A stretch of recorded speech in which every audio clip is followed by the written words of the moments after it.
प्रधानमंत्री ने नागपुर में एम्स में national institute for one health centre का किया लोकार्पण।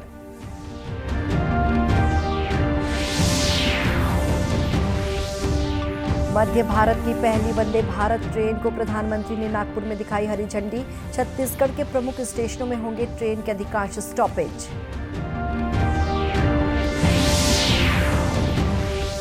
मुंगेली में वन संरक्षण के प्रति स्कूली बच्चों को जागरूक करने के उद्देश्य से आयोजित हुआ मितान कार्यक्रम।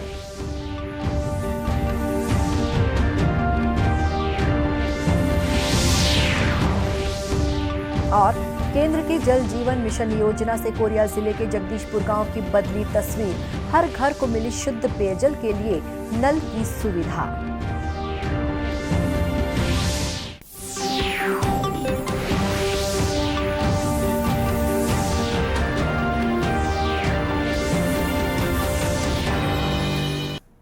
नमस्कार, आप देख रहे हैं दूरदर्शन समाचार। मैं हूं शुभ्रा भट्टाचार्य। अब समाचार विस्तार से। प्रधानमंत्री नरेंद्र मोदी ने आज देश में स्वास्थ्य ढांचे को मजबूत करने के लिए नागपुर में अखिल भारतीय आयुर्विज्ञान संस्थान एम्स में national institute for one health centre का लोकार्पण किया। इसे 1575 करोड़ रुपए की लागत से बनाया गया है। इससे पहले प्रधानमंत्री ने आज नागपुर रेलवे स्टेशन पर वंदे भारत एक्सप्रेस रेलगाड़ी को रवाना किया। नागपुर बिलासपुर वंदे भारत रेलगाड़ी शनिवार को छोड़कर हफ्ते के बाकी 6 दिन चलेगी। ये रेलगाड़ी रायपुर, दुर्ग, राजनांदगांव और गोंदिया में रुकेगी। दिखा रहे हैं प्रधानमंत्री नागपुर में वंदे भारत एक्सप्रेस ट्रेन को एक नया इतिहास रचा जा रहा है और ये प्रधानमंत्री ने वंदे भारत एक्सप्रेस ट्रेन को हरी झंडी दिखाई है। ये देखा जा सकता है किस तरह से ये इतिहास रचा गया है। नागपुर में हुए इस कार्यक्रम में महाराष्ट्र के मुख्यमंत्री एकनाथ शिंदे और उप मुख्यमंत्री देवेंद्र फडणवीस भी उपस्थित थे। श्री मोदी ने कहा कि बुनियादी ढांचे का विकास करना केंद्र सरकार की प्राथमिकताओं में सबसे ऊपर है। इसी कड़ी में नागपुर में स्वास्थ्य, यातायात और रेल परिवहन से जुड़ी नई सुविधाओं का शुभारंभ किया गया है। प्रधानमंत्री ने नागपुर मेट्रो के दूसरे चरण की आधारशिला भी रखी। महाराष्ट्र के बाद प्रधानमंत्री गोवा में करीब 3000 करोड़ रुपए की लागत से बने मोपा अंतर्राष्ट्रीय हवाई अड्डे का उद्घाटन करेंगे। श्री मोदी 3 राष्ट्रीय आयुष संस्थानों का भी उद्घाटन करेंगे।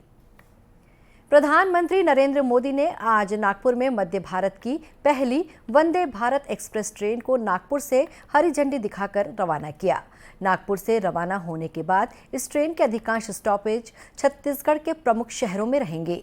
इनमें राजनांदगांव, दुर्ग, रायपुर और बिलासपुर शामिल हैं। ये ट्रेन छत्तीसगढ़ को महाराष्ट्र से जोड़ने वाली सबसे तेज रेल सेवा उपलब्ध कराएगी। इस ट्रेन से रायपुर तक की यात्रा करने वाले प्रदेश भाजपा अध्यक्ष अरुण साव ने कहा कि ये रेल सेवा छत्तीसगढ़ के लिए एक बड़ी उपलब्धि है।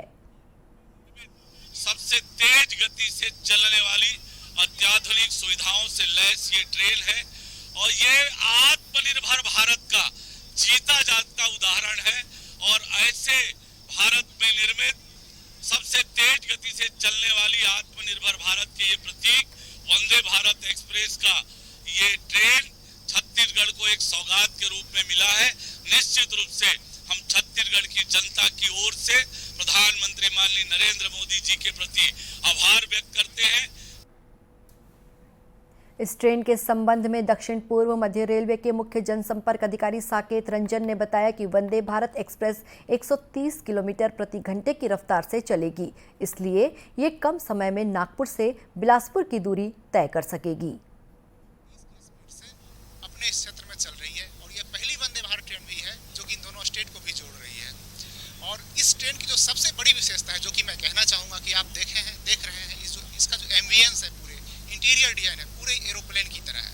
यह पूरी ट्रेन कवच से लैस है और यह मैक्सिमम 160 की स्पीड से चल सकती है, लेकिन चूंकि हमारा अभी 130 मैक्सिमम स्पीड, हमारे सेक्शनल स्पीड 130 है, तो 130 की स्पीड से चलने वाली इस क्षेत्र की पहली वंदे भारत ट्रेन है। इस ट्रेन में 16 चेयर कार वाले डिब्बे हैं, जिनमें 1128 यात्रियों की बैठने की सुविधा रहेगी।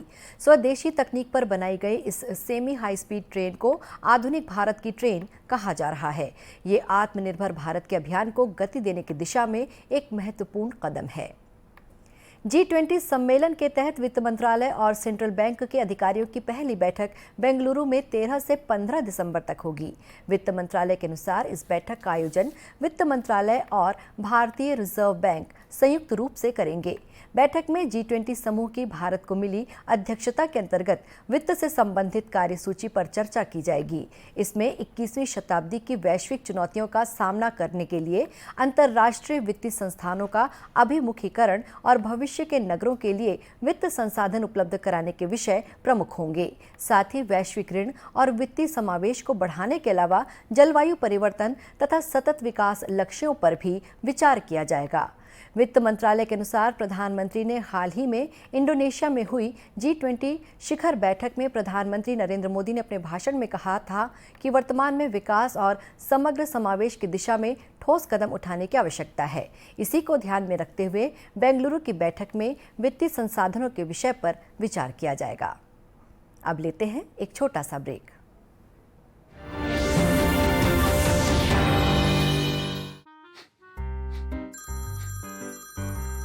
आपका केवाईसी अपडेट करना है, नहीं तो अकाउंट और एटीएम कार्ड ब्लॉक हो जाएगा। सावधान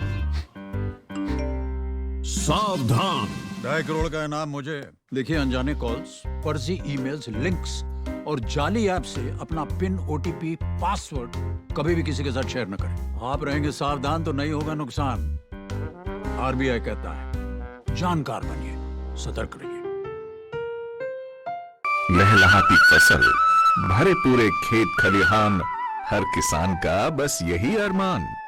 लेकिन प्रकृति पर किसका जोर? कभी बारिश, कभी बिजली, कभी ओला, कभी सूखा, तो कभी कीट पतंग का प्रकोप कर दे नुकसान कमर तोड़। भैया, खेती में तो जोखम रहता ही है, अब क्या करें? अब प्रकृति का कोनो उपाय है का? प्रकृति का तो नहीं, मगर नुकसान का उपाय है। अच्छा? हाँ, AIC से फसल बीमा। फसल बीमा? मतलब मामूली सा प्रीमियम दो और बड़ी चिंता से मुक्ति पाओ। अरे वाह। AIC से अपनी जरूरत अनुसार कोई फसल बीमा चुने, जैसे प्रधानमंत्री फसल बीमा योजना। बुआई से लेके कटाई तक प्राकृतिक आपदा से सुरक्षित रहे किसान। भरपाई हो पूरी अगर फसल का हो नुकसान, जब AIC का है साथ तो ना डर ना फिक्र की बात। Agriculture insurance company of India limited. AIC। आज तो पार्टी चाहिए। चैंपियन के साथ सेल्फी लेंगे। आइडिया, यही करते हैं पार्टी। Pizza party. ये चल अपना कार्ड और पिन दे। मेरे कार्ड की डिटेल्स मैं खुद ही डालूंगी। आरबीआई कहता है अपना पिन, OTP, CVV या इंटरनेट बैंकिंग पासवर्ड किसी के साथ शेयर ना करें। ऑनलाइन बैंकिंग सिर्फ अपने कंप्यूटर, मोबाइल और सिक्योर नेटवर्क से करें। बाय गर्ल्स, कहाँ जा रही है? सुना नहीं, नो शेयरिंग। आरबीआई कहता है जानकार बनिए, सतर्क रहिए। लहलहाती फसल, भरे पूरे खेत खलिहान, हर किसान का बस यही अरमान। लेकिन प्रकृति पर किसका जोर? कभी बारिश, कभी बिजली, कभी ओला, कभी सूखा, तो कभी कीट पतंग का प्रकोप कर दे नुकसान कमर तोड़। भैया, खेती में तो जोखम रहता ही है, अब क्या करें? अब प्रकृति का कोनो उपाय है का? प्रकृति का तो नहीं, मगर नुकसान का उपाय है। अच्छा? हाँ, AIC से फसल बीमा। फसल बीमा? मतलब मामूली सा प्रीमियम दो और बड़ी चिंता से मुक्ति पाओ। अरे वाह। AIC से अपनी जरूरत अनुसार कोई फसल बीमा चुने, जैसे प्रधानमंत्री फसल बीमा योजना। बुआई से लेके कटाई तक प्राकृतिक आपदा से सुरक्षित रहे किसान। भरपाई हो पूरी अगर फसल का हो नुकसान, जब AIC का है साथ तो ना डर ना फिक्र की बात। Agriculture insurance company of India limited. AIC।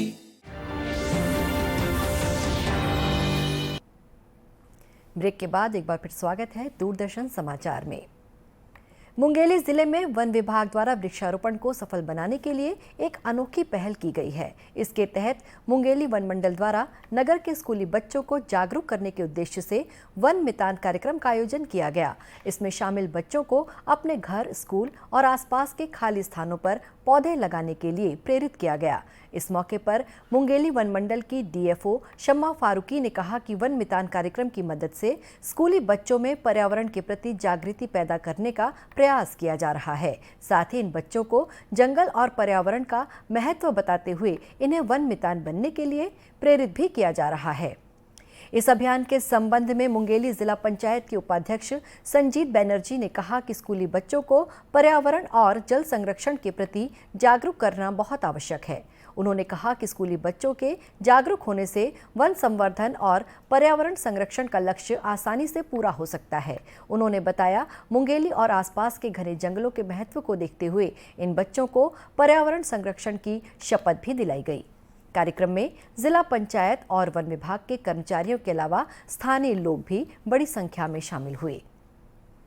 केंद्र सरकार की जल जीवन मिशन योजना के तहत अब प्रदेश के विभिन्न जिलों में घर घर तक नल की सुविधा मिलने लगी है। इसी कड़ी में कोरिया जिले के जगदीशपुर गांव में भी सभी घरों को नल का कनेक्शन दिया जा चुका है। इस नल के जरिए अब गांव के सभी घरों में पीने का साफ पानी लगातार मिल रहा है। जगदीशपुर गांव में 100% नल कनेक्शन उपलब्ध कराने के उपलक्ष्य में कल एक विशेष कार्यक्रम का आयोजन किया गया। कार्यक्रम को संबोधित करते हुए क्षेत्रीय विधायक अंबिका सिंहदेव ने कहा कि जल जीवन मिशन योजना से गांव के हर एक घर को पीने का साफ पानी मिलने लगा है। ये निश्चित रूप से एक बड़ी उपलब्धि है। सभी वासियों को बहुत बहुत बधाई। और ये हमारे लिए बहुत गौरव की बात है कि सरगुजा संभाग में ये पहला ऐसा ग्राम है जहाँ पे हम ये कर पाए हैं। जल संरक्षण के लिए सभी से यही अपील है कि आज पूरी पृथ्वी पे जो जल उपलब्ध है वो बहुत ही सीमित है।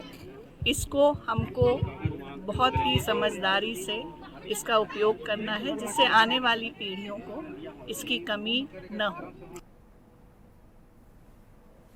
इस मौके पर लोक स्वास्थ्य यांत्रिकी विभाग के कार्यपालन अभियंता सीपी सिंह ने बताया कि इस योजना के तहत सभी घरों में नल कनेक्शन पहुंचाने के लिए सौर ऊर्जा की मदद भी ली जा रही है। इस विकल्प के कारण उन गांवों में भी नल कनेक्शन दिया जा रहा है जहां बिजली की सेवा नहीं पहुंच पाई है।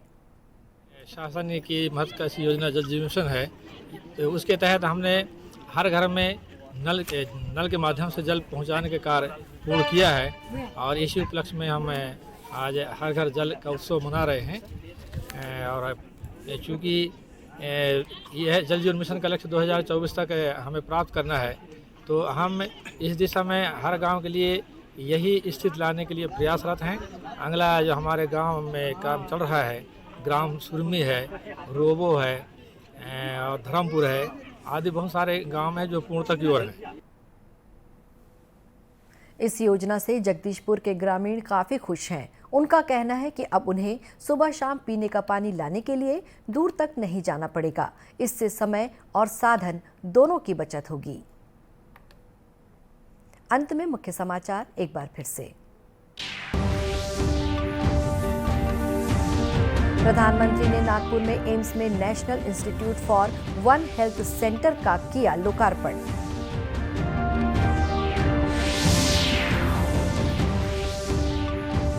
मध्य भारत की पहली वंदे भारत ट्रेन को प्रधानमंत्री ने नागपुर में दिखाई हरी झंडी।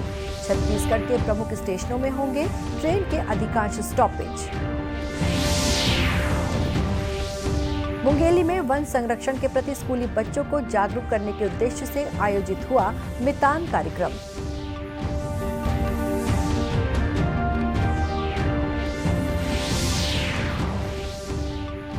और केंद्र के जल जीवन मिशन योजना से कोरिया जिले के जगदीशपुर गांव की बदली तस्वीर, हर घर को मिली शुद्ध पेयजल के लिए नल की सुविधा। इसी के साथ ये समाचार बुलेटिन समाप्त हुआ। नमस्कार।